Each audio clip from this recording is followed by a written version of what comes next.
what's going on, guys? Welcome back to another GTA 5 tutorial. Today I'm going to be showing you guys something that seems to be something you guys really enjoyed in the last video I made regarding this, which was quite a while ago now, but I haven't actually looked at that video pretty much since I posted it, and from the looks of it, you guys seem to really like it. Basically, it was how to emulate or replicate the real-life mod in GTA 5 story mode, but without any mods. You guys seem to really like how I did that, and I think I've actually come up with some better ways to do that and just make it more realistic and immersive. So without further ado, let's get right into this video. There's a pretty good chance you have Franklin's mansion as well as everything that he owns and a bunch of money in story mode. However, you don't need to start a new game just to start from the bottom. You can actually do this right from any point in the story, whether you've completed the story, have 100%, whatever the case may be, and it's actually incredibly easy. So if you have a lot of money, like myself, as you guys can see, we have about 25 million. Well, you can actually get rid of that super easily. So the way we're going to do this, for starters, is you're going to open up your phone. You're going to head down to your internet browser. You're going to go to Money and Services, and you're going to go to the LCN website.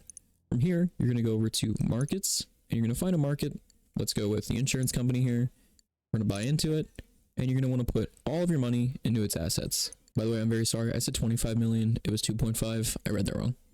Okay, so with everything in there, what you're going to do is hit buy and confirm. And now you notice you have $24 left over. I mean, you guys might have a different amount, but now you don't have as much money and it's a little more realistic. If you want to get rid of all of it and start from exactly zero, my advice would be to go to a convenience store and buy snacks or buy sodas out of a soda machine.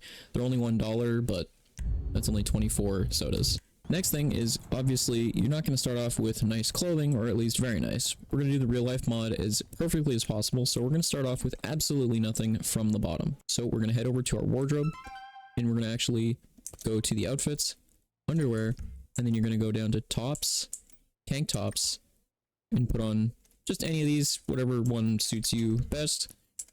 For pants, we're going to put on some sweats, and for shoes, we'll just get some generic sneakers on.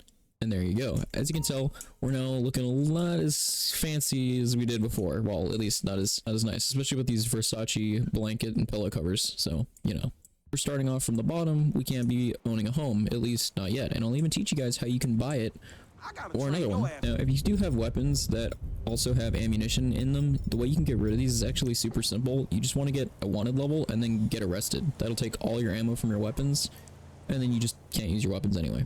Now, naturally, you're going to want to start off somewhere that's, well, where a homeless person would stay. So I figured the overpass would be the best spot, and you can find that right here on the map. So if you're in the center of the city, it should be right under this freeway. Now, from here, if you're wondering where you can get a job and how you can actually start off making money and doing some things that would allow you to eventually buy a house, well, that's really simple. First things first, if you want, you can get a taxi. Now, once you get a cab, it is probably a good idea to do some actual cab work. So the way we do that is by calling up, well, our boss. Who's free for pickup? I'm on it. Roger that. I'm sending you the location now. And then from there, you'll receive a location for a cab fare. What you can do is head over, pick them up, and make a little bit of money. And here we are. They are just parked over here. Give them a horn honk, and we'll take them to their destination. Now, once you're looking to buy an actual house, let's say Franklin's mansion or any other, once you've made a little bit of money, as you can tell, this is going to be from a lot of playing, but you can then decide if you want to buy a house. So we'll walk up to the door of Franklin's mansion, go to our money and services, head over here, go to markets, find any market. If you want, you can make it as realistic as possible, and you could put your money in May's bank, meaning you're actually getting the mortgage from a bank. Then you hit buy, and from here you can roughly assume what price it would be. Let's be honest, it wouldn't be a cheap house. At least 7.9 mil. That leaves us with $16 million, but we got a brand new house. There are many other things you can do and ways to make money and do things that would just make it more like the real life mod, but it's all about role playing. So it comes down to being creative. Let me know in the comments what you guys did, and maybe you'll see it in a video in the future. Either way, if you guys enjoyed this video, feel free to drop a like, subscribe, and I'll see y'all later. Peace out.